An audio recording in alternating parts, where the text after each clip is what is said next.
Is he the one who will be inheriting, or the baton will be passed to as far as the 2027 elections is concerned? And no pain, no gain.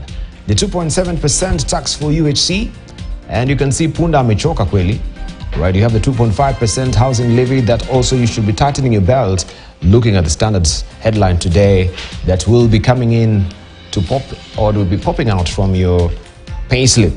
That is the latest there. And one of us will run in 2027. And you can see Tinga is on the podium there with shorts. And it seems these shorts, he's supposed to be having his full regalia, but also that particular trouser or pants has been cut to fit some of the wannabes of the 2027 election. So he's wearing shorts, as we can see, Wilson Sossion, and the others are draped in that material that will have actually been the trousers or the pants of Raila Odinga. And I'll be back like I never left. The toing and froing between the West and the East is what we're experiencing lately. And right now, the president was in China, and he says, I'll be back like I never left before. This is what has been captured also in the editorials today. Right, we want to buckle down to a discussion on a raft of other issues regarding just the current state of play in our politics. As I mentioned earlier, before we took a short break, I'd raised the question of the CSS and the determination that has been or will be made regarding their fate. Other dailies indicate that that determination has already been sealed, that all the position had been declared null and void. But we're discussing off camera, and it seems that is not the position as well. So Wilson Sossion will tell us. Let's just begin with Honorable Mungatana, because we had the same view as well, right? You picked info like I did. What were you reading, or were you learning? Yeah, first of all, the discussion has been there in the social media that the matter was before the court, and that a ruling was delivered. And then I asked, why was it not made public? Because it's a very big public issue. I never got the benefit of seeing that ruling myself, but the rumors were everywhere that the court has not agreed with the court has agreed with the applicants that the positions were not available legally. But I don't know, because you see, for us lawyers, we always wait to see the ruling. I have not seen the ruling, so I will just say that we wait to see what comes out. But it is true that the rumor has been there that the court has said those positions are not available legally. So that's where we are as far as the CS positions are concerned. Yeah. All right. What is let the CS himself tell us? I think in this country, matters to do with the court are not operated through rumors. There are always very straight directions from the court. The application that is pending before the Court of Appeal is under Rule 5.2b. It's an application for stay of the judgment of the High Court. And the procedure is that parties must argue. And those arguments, that process was conducted on Monday. And I am an applicant myself, and with my own lawyer on the particular matter, among the Attorney General and others. And so the matter came up for hearing on Monday. And it was all but a process of arguing the merits and demerits of setting aside the judgment, pending full hearing of the main application or the main appeal. That's the process. And the matter is coming up for ruling on 8th of December. Those are the directions of the court. So there was no ruling. I'm not aware of any other ruling. And I'm not aware whether judges, after giving direction and they retreat, other orders are issued in private. I think those are mere speculation in the media. The truth is, the matter was heard on Monday, and the ruling on the matter comes up exactly on 8th of December. 8th of December is the day. That's a fact. It's good I think we'll leave it at that. We'll leave it at that. It's good that you clarify, because yes, this was picked also from very credible outlets as well. So it's just good to hear that, because even for me, I wondered why was it tucked away somewhere in one of the publications. It should be if it is credible, it should be a big story. Yes, if it is credible, it should be everywhere. It should be everywhere as well. Yeah, Okongo Mogani, you wanted to weigh on this as well?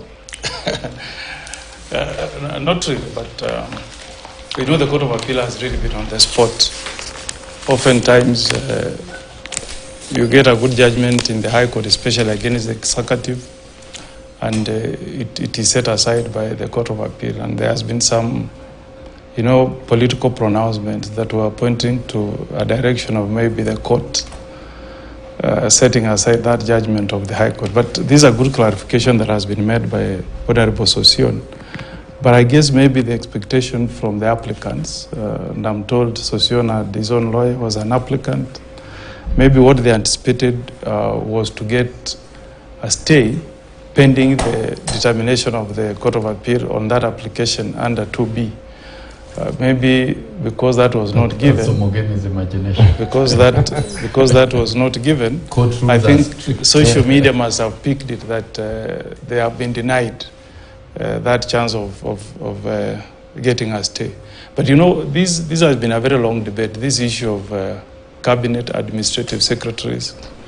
If you followed the debate around the 2010 constitution, Kenyans made their views very clear. They wanted to scrap that position of assistant minister. You remember people like my friend Mungatana was at some time assistant minister. Yes.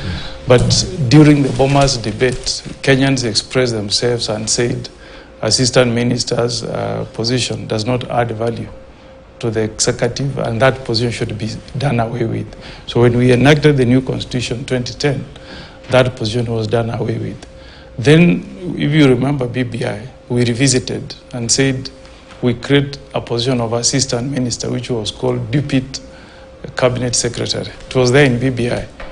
Again, pronouncements were made. You remember the then deputy president, who is now a president, denounced the BBI. He said it was a scheme to create positions for politicians. And he denounced that position. People went to court and challenged the BBI, and it was declared unconstitutional. So the law, the way it stands, from where I'm standing today, the law does not recognize that position, and that is the pronouncement that was made by the High Court.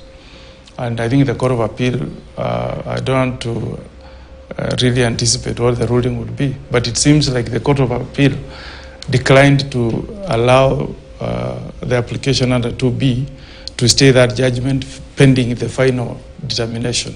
So that's where we stand, but I wish my friend Sosion good luck in his fight with his lawyer. You are adding your own personal material in the Court of Appeal. And we hope, Dibal, that you are seeking for a stay of a judgment. I thought I have the floor. Through an argument. All right, can you just finish? I thought I have the floor. Yeah. So I hope that the Court of Appeal really will make a pronouncement that will deal with this matter once and for all, so that even for future presidents, they can know what is the legal position. Because it's good to know that this is the position legally as per the Constitution of Kenya. So we are all looking forward to that pronouncement by the Court of Appeal, and that's how it should be. Yeah, and I saw you also talking about issues of shareholding. I think... yeah, we'll come to the shareholding bits. I want just to hear from Elachi as well, who has been a beneficiary of that position, albeit illegally, as they said that there was a determination from the court, so you were in office illegally at some point. But looking forward as well, what will you be reading from your tea leaves? Not really to speculate the judgment, maybe I'm throwing you there, but just generally, since you are a beneficiary of that seat, you've sat there, how discernibly different has the seat been making in terms of administration? Well, first of all, I believe public service has a mandate to create any position, and the president also has those powers. This position was there. It's only that President Uhuru decided to change it to this name. But when they were advisors and they were at the same on everything, nobody bothered. Yet they were advisors and they were in the same pay, everything, same remuneration, and it worked. For me, after, not because I'm a beneficiary, but after walking into ministry and realizing, yes, Kenyans went, and they, you see, we went out there and we said when we were looking for the new constitution, oh, this is good, this might not be good. And we put everything together, yes. But after you have practiced, you realize there was somewhere that we thought it was right. But indeed, when you look at those ministries, and if you want to learn the lessons very hard, you just go back to the Ministry of Devolution, then, when it was very powerful, and you realize that it had departments, but ministers or cabinet secretaries would wish to just go into one department where things are working. And you kill a whole ministry because they won't even bother. Today, if you ask some of these ministers, you have 4 PSs. Have you been in this per week? How do you work in this department and this and this? You'll be shocked that they can rely on one department for months. And therefore, who runs this other will be your PS. And so if you don't have a CAS to try and work with that PS, you will find yourself in trouble. And I think that's why the president told them he knows much than they know. It is just because of that. And also in terms of revenue of each department. You see, if you have one that has very high revenue and the other one, you tend to just forget about this. Like now when they brought Moses Kuria back to public service, for me, I appreciate it because I realized that department, which is very crucial, which takes the national government and the county government together, and all the civil servants of this country, nobody was now talking for it. For 1 year, I doubt whether anyone talked about it. I doubt whether anyone followed through what is happening. How many people have retired? What do we have in terms? Today, I know if you go in ministry, and when I left, I know in my report, I left that we have a huge gap, Tibal, of people who are about to retire, and they're going to retire together.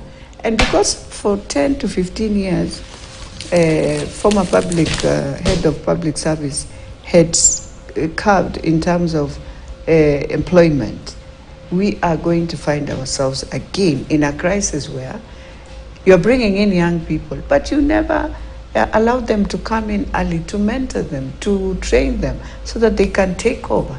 So we will just be, and that is what I believe. If I ask today our head of public service, he will tell us he is facing now this crisis.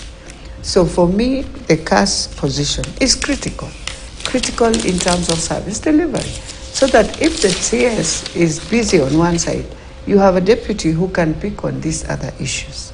And you remember, we have positions where the cabinet secretary literally is always in meetings, out of the country, meetings, out of the country. By the time you're coming back, I don't know how your ministry is. And that is why then we would come back, each of us, if you have a good cabinet secretary the way we had, each of us had a docket.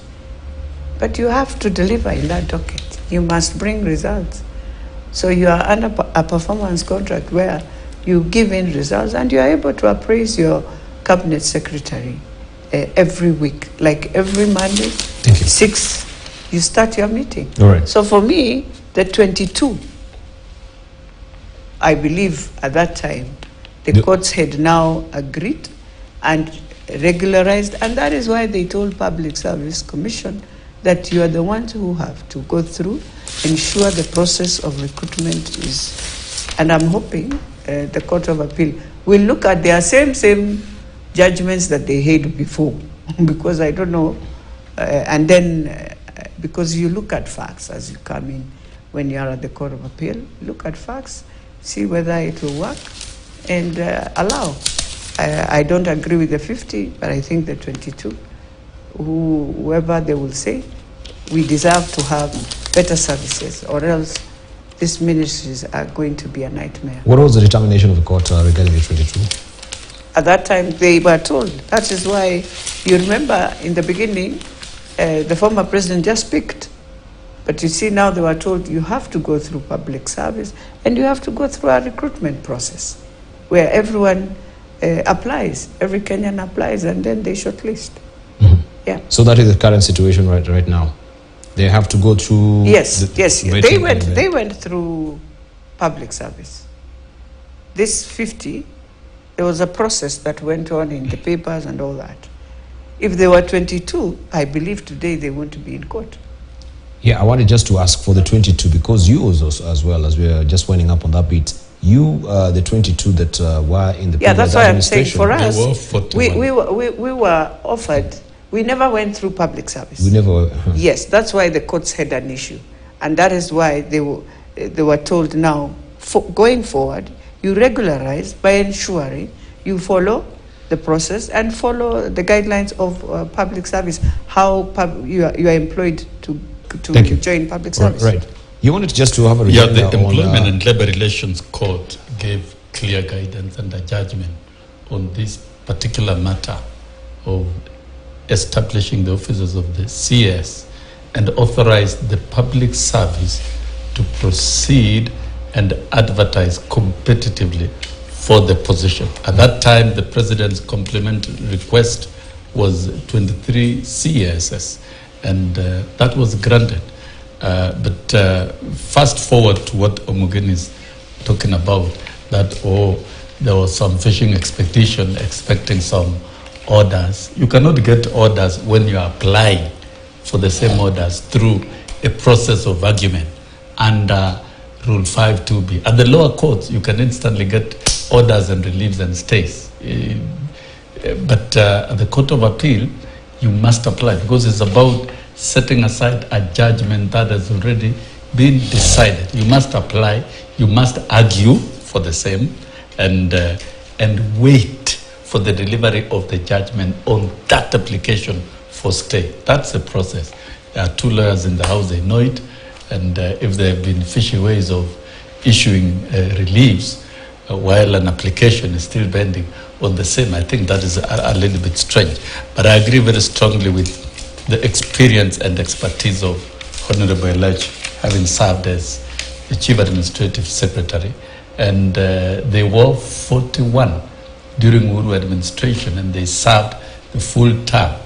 The intention of the Ruto administration was to have a chief administrative secretary in every state department, so that the supervision and delivery at the state department can be efficient and effective, in line with the plan of Kenya Kwanza government, which is very massive in itself. So, and there is no doubt that the process legally has been accepted and is okay, and that is why we have a strong case at the Court of Appeal, because the High Court has got equal jurisdiction with the Employment and Labor Relations Court, and so it cannot totally overturn a decision that has been rendered by the Employment and Labor Relations Court, and it remained unchallenged. The same parties that applied and lost at the Employment and Labor Relations Court did not appeal against the ruling of the Employment and Labor Relations Court, but instead horizontally moved to the High Court in what we call fishing expedition, and that is a big tragedy in terms of delivery of justice, and that is why we have a strong case, and we shall be patient until that is delivered on 8th of December, whether it's going to allow the 50. If it allows the 50, they will go straight to the State Department as per the intentions of the President and the Minister in that particular manner. If it is going to be ruled to 23 and it cannot be ruled 23 through the 52B, we've got to move to the main application so that those matters are determined and the ruling is given. So the ruling that is anticipated on 8th of December is either upholding the judgment or setting aside pending hearing. Are you in office though? No, you are in the opposition. Don't ask. Because He's asking a critical. Are you in office? Getting Alas is coming your way. Because you continue wallowing in opposition politics. I'm fully in Kenya Kwanza and I'm inside Kenya Kwanza. It's all about He's asking. He's asking a very pointed question. No, he's asking a very pointed. Are you in office? Did you see me undoing the oath of this? Yes, we saw. Oath being undone? Okay, so you're in office? I'm in government. I'm in Kenya Kwanza government by association. And the moment the president was elected, are you enjoying the moment the president was elected and confirmed and sworn in, those of us who are in that arrangement are in Kenya Kwanza government. Him, let him deal with this other world. We continue with. But we'll see determinations from the courts, even regarding the governors.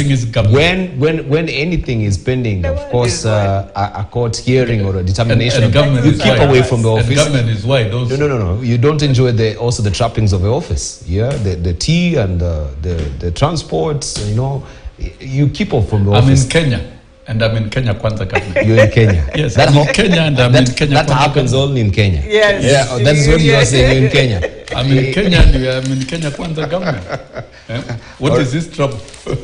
And let's say, what were you intending to actually raise with that as well? You know, the point I was making, Debal, is that's how you dismantle the rule of law. You know, if you have a court judgment and it tells you this position is unconstitutional, you go to the Court of Appeal and the Court of Appeal tells you that we, as of now, we agree with the reasoning of the High Court.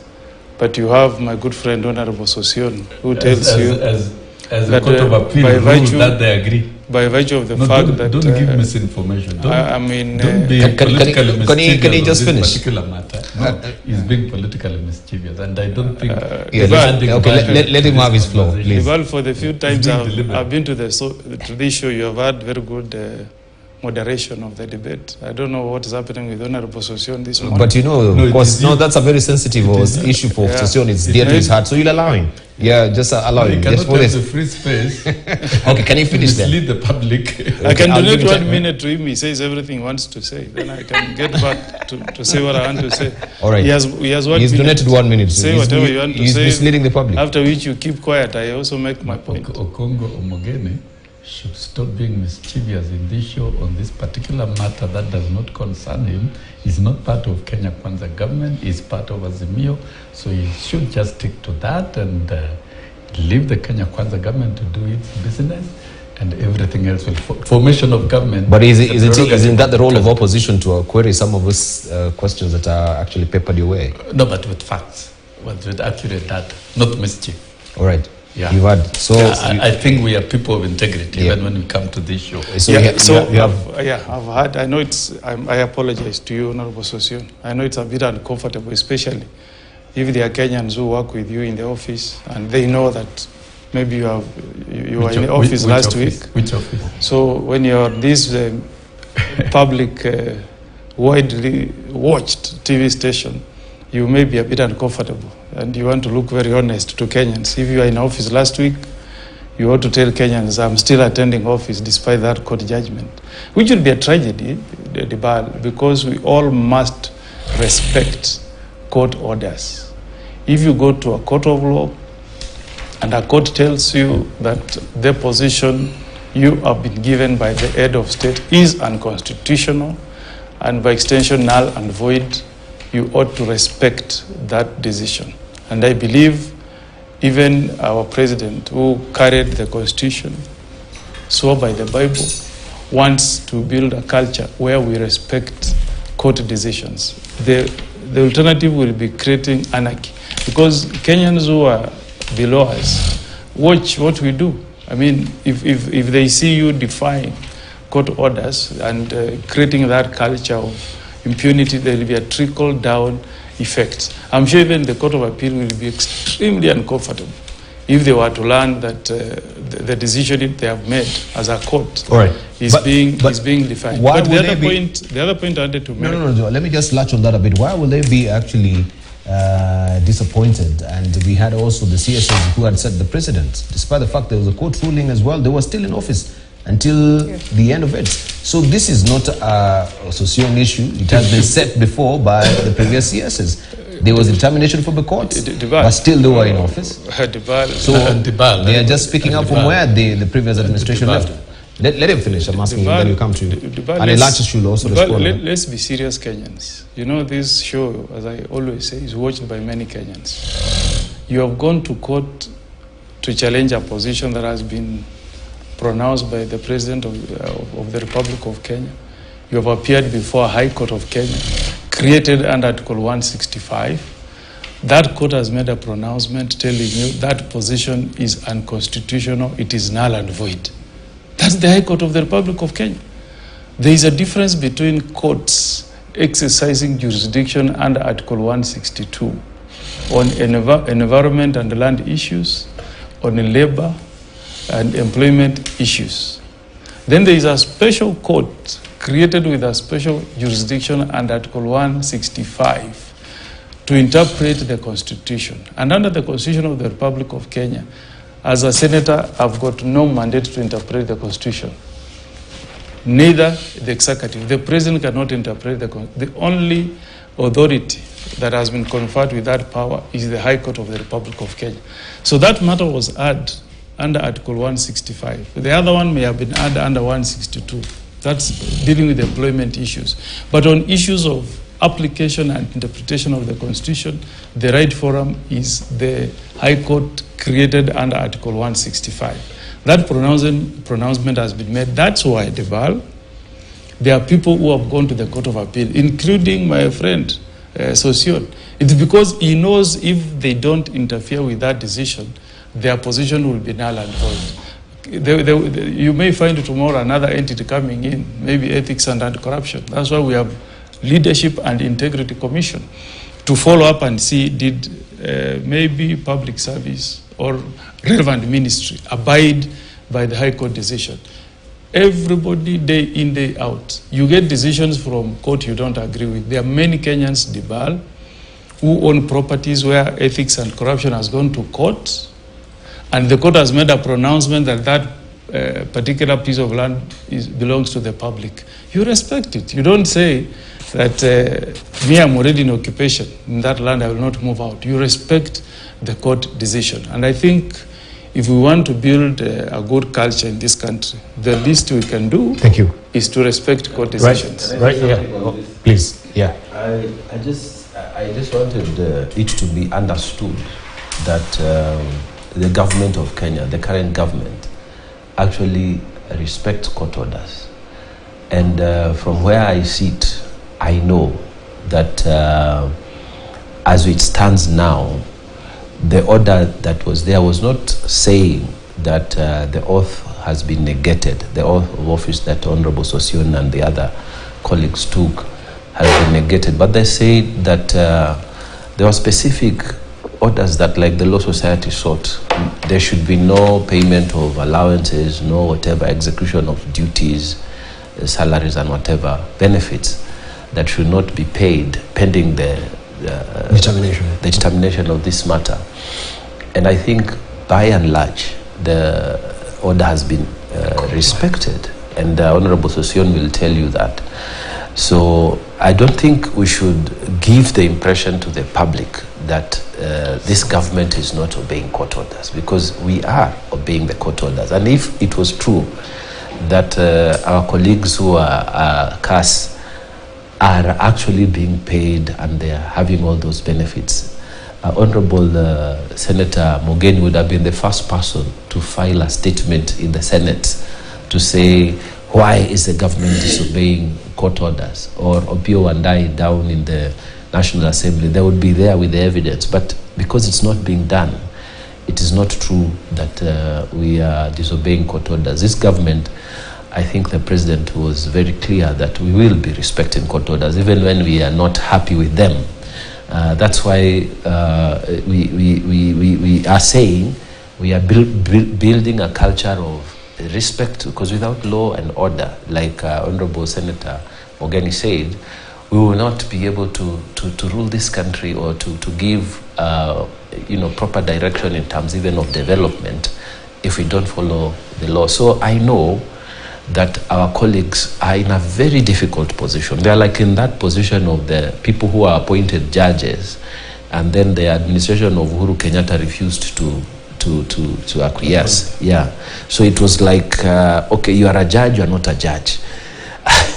Some of them were in very high position in the corporate world. So they have held their farewell parties, they have celebrated, and then they can't take the office the other side, and the other side they are not there. You know. So what do you do? It was just so our colleagues are in a very difficult position right now, and my prayer is that this matter be determined one way or the other, so that also government can make decisions on what to do with those who had been given positions, because we need to know so that we don't have this awkward position where we have already even celebrated your appointment, we were happy for you, sent congratulatory messages, but you are not in office. You even swore, you took the oath of office, but you're not, executing that because of the orders of the court. So I think the position is that there is no breach of the orders, and like Honorable Soswena said, we are waiting for the final determination. But indication from Soswena is that he's in Kenya. And he's in Kenya Kwanza. So the impression is that anything can fly, anything goes. But yeah, just finish up with it, Soswena, without, of course, us going into the merits of the merits of it. We just wait for determination. It's not right in a media show like this that we take angles of mischief that are not factual at all. This is a matter that is in court. It is active in court. It is being processed by the courts, and any reasonable lawyer who is seized of the fact that one or two individuals have violated the court ruling are free to file contempt proceedings in court. If you are incapable of filing contempt proceedings, don't come lazily to a talk show and make frivolous allegations. That would not be right. And I think we are talking about governance of Kenya and governance of a serious democracy like Kenya. Right. And so when we are doing that, we must strictly comply with the rule of law and the constitution. And that is why this matter is taking long, because the president and the government, they said, yes, we will obey court orders and follow the rule of law. Those of us who are supposed to have benefited and are victims of the process, we are very patient, and that is why when I say I'm in Kenya, I mean it. I'm truly in Kenya. And not just in Kenya, I'm an ardent insider and supporter of Kenya Kwanza, and a believer of Kenya Kwanza government, and a believer of the president. That's the truth. All right. That notwithstanding, the matter is in court. Thank you. It will be dispensed of, and if parties are not happy, there is room to appeal. And if Omogeni is not happy in other ways, don't wait for this show, then you make irritating and mischievous statements. Go file proceedings and cite anybody for contempt and prove that there is contempt. And of course the matter is coming to the tail end by the judgment on 8th of December in terms of application for stay, pending the further process. So there is room. If you have any information, you move to court. Don't make strict allegations. That does not help. But particularly when you are a competent lawyer and an officer of the court. But let's just also wind up on it, because we've seen in this country there are always application of stay because you really want to bide your time. And, the court process can actually be ensuing and going on forever and ever. The wheels of justice grind slowly. It is the wheels of justice, but also can we also be using or abusing the application of stays so that we don't come to a conclusive end? Stay is a right. It is a right, by the rules of the court. It is there. Rule 5(2)(b, you read Court of Appeal. It is a right for any party that is affected by a ruling at the lower courts to apply for relief and stay. And you argue but argue whether there are merits. I don't want to get into merits. The judges but if from your own sincerity you want to have this particular clarity from the court, why would you be applying for a stay? If why would you be applying for a stay? Because you want to know, you want to be certain that, of course, now, the process either where we have Honorable Mugatana asking you, just processes of the court just a of moment. appeal. Can I approach just my issue? Yes. Because we have Honorable Mugatana saying, of course, you're in a place of uncertainty, right? You don't know to move forward or go backwards, because now you're coming from one point, you're going to the next, and now there's a foggy cloud around you, and you for your own benefit, you'll want to get a determination as quick as possible so that you move with your own life. Why then would you be applying for a stay? Yeah, if you care to give me space, would dispense of this matter. The process of the Court of Appeal and appeal cases is not as fast as you are thinking. In fact, some of the appeal cases which were had last week were filed in 2017. So you cannot force. It is a process that has to be taken meticulously, systematically, and there is order of cases. So you cannot force. So the provision that is given to people seeking for justice is rule number 5(2)(b) of the Court of Appeal. That then, pending hearing and determination of the appeal, which is a right of any appellant, you can be granted relief if the court can determine that you have the best chance and you have the best case. And therefore, you put in an application like any other matter that you do at the lower court, and you argue the justifications why you want. Thank you. And the other parties can oppose. They are free. And then within that process, a determination is given. Thank you. Those are the procedures of dispensation of justice at the Court of Appeal. And you cannot walk to the corridors of the Court of Appeal and force the registrar to fast track your matter so that you can get it. It doesn't work that way. Right. The courts work independently and procedurally within its own rules. And so you cannot force it. Right. And the president cannot do it, and nobody can do that. Okay, let's just let you. So we live by the process. All right. You wanted to say something as we close that chapter? Yes, I think the most important thing is that we must appreciate we have an authority, a commission called Public Service Commission. And I think the courts have given them the mandate. And that is why when you look at Okiya Mtata's, because he's the one who went to court at that time, when you read through that judgment, you will find a lot that the judges talked about. And they said, and that is why the president, at that time, the president was told he has no mandate, because the mandate lies through the authority of Public Service Commission. And that is why now the Kenya Kwanza felt they will take it to public service. As I say, it is important to read, and I believe the Court of Appeal will read that judgment and see how to deal with the matter. So I know it's very emotive because everyone feels their rights were taken. But I think they will have, in the end, it will be a good judgment that will guide the process going forward. Going forward.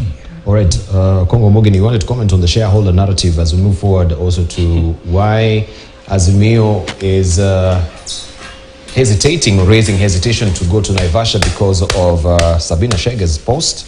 You'll tell us more about that as well. But the shareholder narrative, what did you want to say about it briefly? Yeah, I mean, I was saying that what I'm seeing from Honorable Gachagua is paying lip service too late in the day. Because the shareholding narrative has already taken root, it's been implemented. You know, we have about 56, maybe somebody can correct me, but we have about 56 permanent secretaries. We call them principal secretaries. And out of those, myself, my community where we come from, Kisi, we never got even one slot. Simply because according to the shareholding narrative, our shares were not adequate to attract us getting any position. So that has already been implemented. I believe regions like Central and Rift Valley took almost over 50% of those positions. And that has been the case in many public positions. Even where you had, a deputy in a position where he could simply have ascended to to become the head. They were shoved aside and that position given to people from other regions. So I hope this is now confession time. I hope this government is now taking the hour of confession to start doing things the right way, so that we do away with this narrative of shareholding. Because that narrative is very divisive. It divides the country. It makes one feel that you pay your taxes, but those taxes are only being taken to some regions and not to others. It reminds me what Mo used to tell us, that if you allow multipartyism, you will actually have a very divided country. You will never have unity. That's what Mo used to tell us. And it's like it's come to pass. It's good, Dibal, that you acknowledge that when it comes to paying taxes, you don't exclude anybody. We all pay taxes the way a Kenyan in Mount Kenya will pay a tax. The one in Tana River, the one in the Great Corner, is the same way a Kenyan in Nyamira will pay. Therefore, let's give time to what Rigathi has said and see whether there will be a wake-up call. Then we start uniting a country. I don't agree that the only person who should be a president in this country is one who comes from the populous regions. We should allow every Kenyan from every part of this country to get an opportunity, Dibal, to step forward, show his potential, and allow Kenyans to make a democratic choice. If you can get the best, for example, the best head of military from the Pokomos, why not? If the best person to head Kenyatta National Hospital is a Kisi, allow them. These are professionals. Let them be given an opportunity to serve their motherland as long as they have the capability to do it. Right. Honorable Lachi, you think, first of all, what Azmir has been fronting for the audit of some of his appointments should be done? They want a proper audit, especially on the face of Kenya, regarding some of his appointive positions that have been given to two tribes, the Kalenjin and the Kikuyus in this country. Should there be an audit? Well, even if you audit, it didn't start today.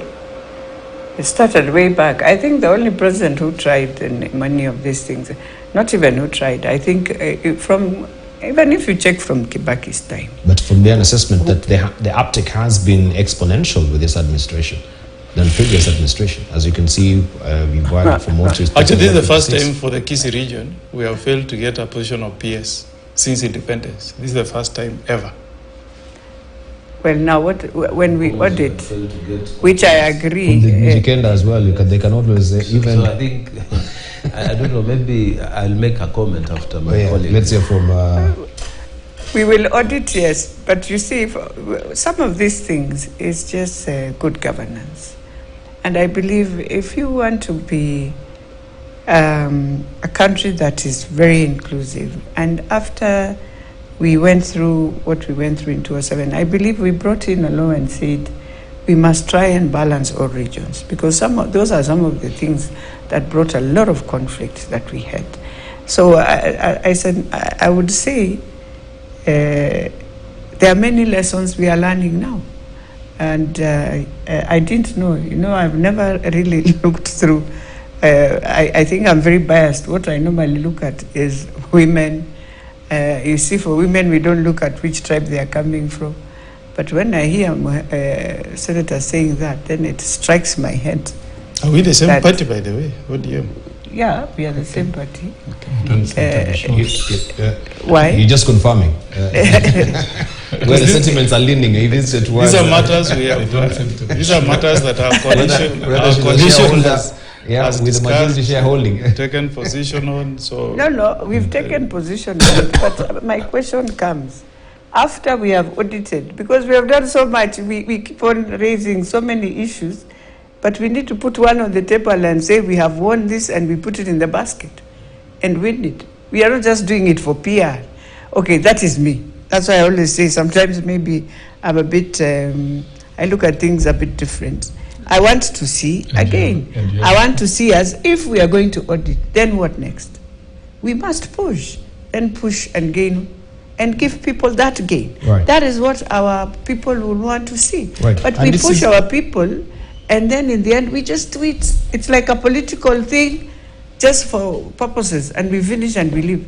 Can we just do one thing and do it right and make our people feel, from the time they woke up and voted for us, the things they have gone through? We have taken them through Mandamano. We have done all this.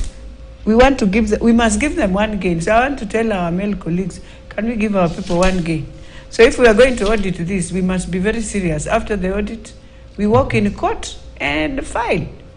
Then we will be serious about it. And after that, we must get again that our people will get something on the table. So we'll walk in courts again, then we'll have an application for a stay. Yeah. Right. So we'll have the same merry-go-round and the circus that that happens in this country. Let's say from Mungatana, because we're not really talking about even the upper reaches of government, of the PSs, the principal secretaries. We're looking at KRA, even with the 3,400. We did it in Parliament. Officials that people were saying, why is it leaning on two tribes? We questioned. We questioned. We questioned. All right. But that one, I think, for us, we have said in our constituencies, and I have no apologies, is that you walk in and you start harassing people.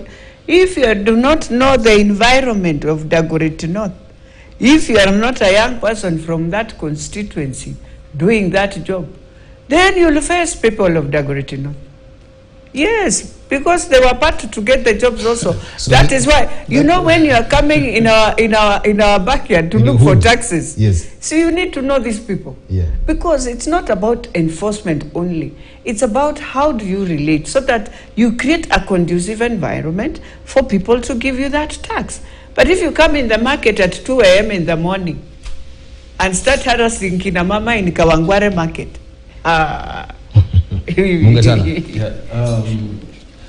first of all, I fully agree, and I want to say here, I'm the only UDA elected senator in the 6 counties of the coast.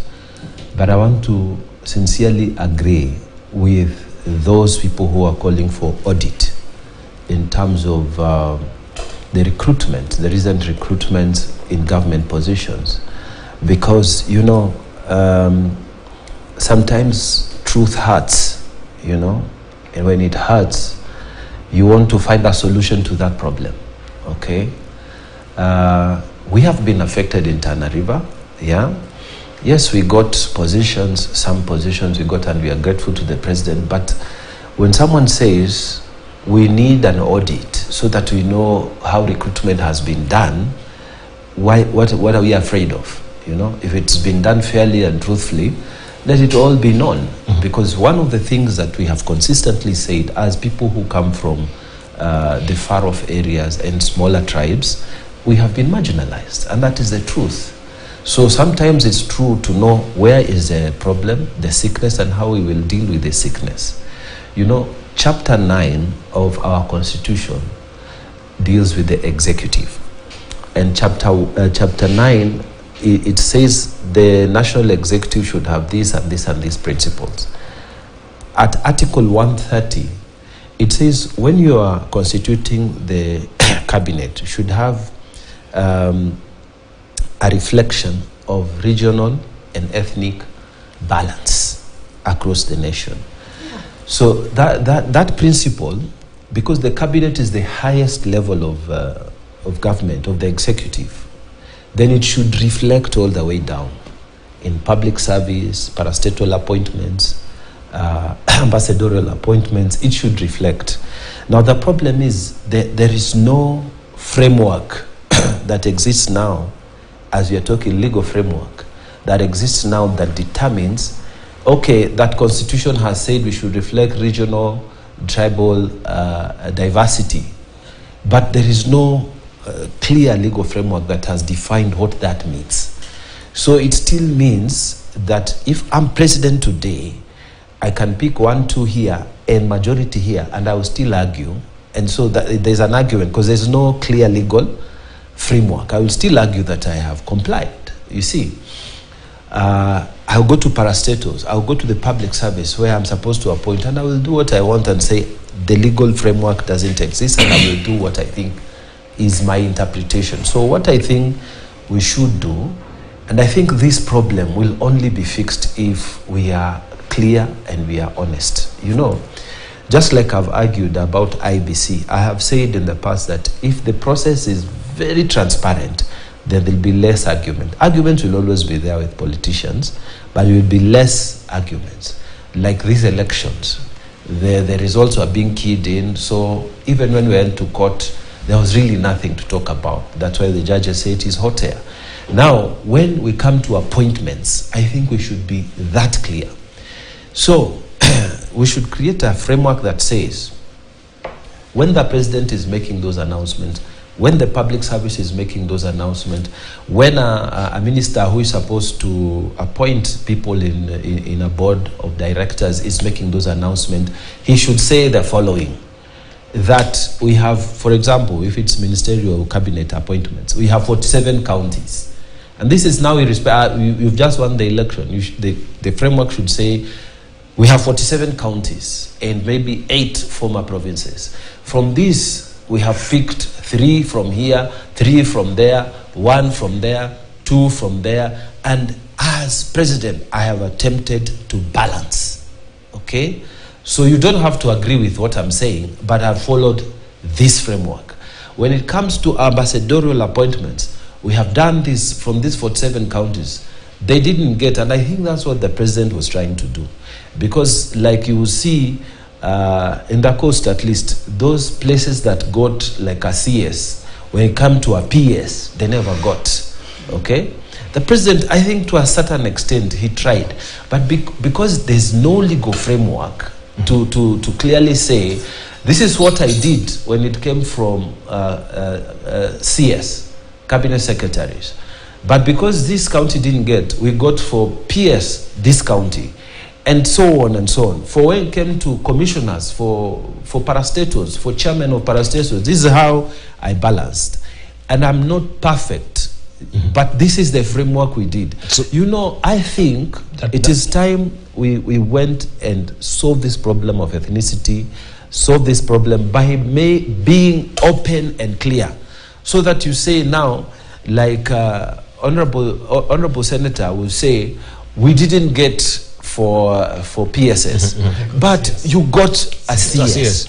We didn't get for ambassadors, but we got for chairman of parastatals.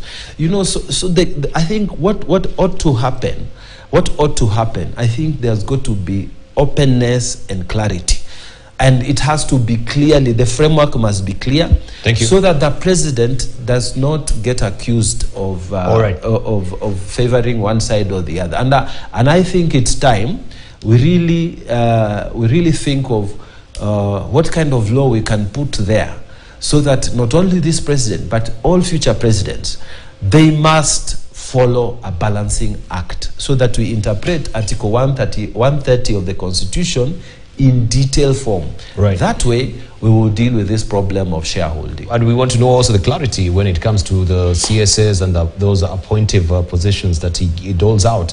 We've seen recently from the Ministry of Health where also there was a determination from the courts that some of those appointments were null and void, and it should be the precept of the Public Service Commission. So do they also have that particular latitude when it comes to appointment, or it has to go through the Public Service Commission? Just clarity, then we take a short break on that.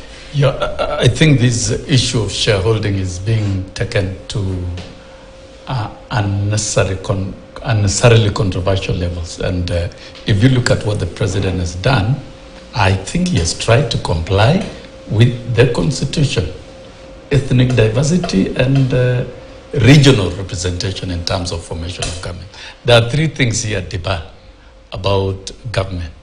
Number 1, the formation of the core government that the president that will run the government on day-to-day by the president. The president has a prerogative to do that and to appoint, and he will appoint the people who understand his plan and manifesto from across Kenya. That which he has done, whether from cabinet to the PSS, to the CSS, to the heads of parastatals. If that audit was done, it will reveal that the president actually has done his best. And probably this is where the Deputy President, Rigathi Gachagua, is talking about shareholding in terms of appointment. Number 2, development. Taking development to the people. the president has made it very clear that whether you voted for government or not, the government belongs to the people of Kenya, all people of Kenya, and you must take development equitably to all regions of the country. And we have seen him with the deputy president supervising projects in Nyanza and in Western Kenya, and particularly in regions that did not vote for him. So really, the president has come out not once, but severally, and has actually supervised quite a number of projects, even particularly in Nyanza, and has said development will be equitable. That one, nobody doubts. If there is anybody who doubts in this country, then I don't think is a reasonable person. That is in terms of development. And then thirdly, the public service, employment to public service, whether in the civil service, teaching service, the military, the police. We saw the military recruiting on the basis of constituencies across the country. And that is, the civil service must be equitably done across the country, including even teachers. Advertisement for teachers that are located to counties and particularly to the sub-counties through the new policy, because there must be equity. You know, this is a free country. It is not a free country for some, and others are marginalized. So this element of marginalization that has been perfected by previous administrations is being dismantled by President Ruto very openly. And if that audit was done, I'm sure Omogenian team will shy away into the woods, because the data is very clear, and those are facts. So really, even trying to create stories around Rigathi Gachagua, it doesn't add any value. And when you take a of short course, break, when you talk of shareholding was appointment to government position, then you were simply saying if you supported the president, if you are within Kenya Kwanza, you will be appointed, and that is what has been done. So there is nothing strange about it. But then shareholding in terms of development is equitable. It's right across the country. Shareholding in terms of appointment to government positions, the president has complied with the constitution and appointed from across Kenya. So if we audit the cabinet secretaries, you will see the country is represented.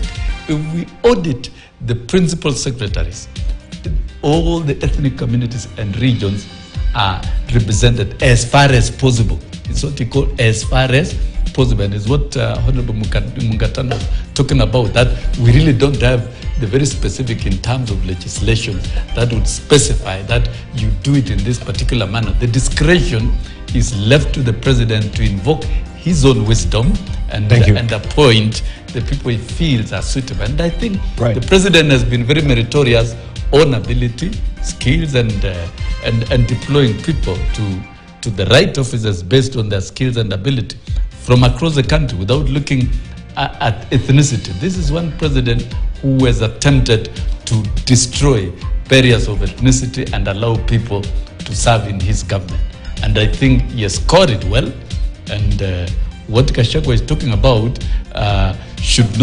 people should not read too much. He's speaking politics, which is politics of our government, and that is what it is. But then the equity, national equity in terms of development and in terms of public service shall apply. You know, you used to bell in school, so I need to bang it at least so that you can actually stop.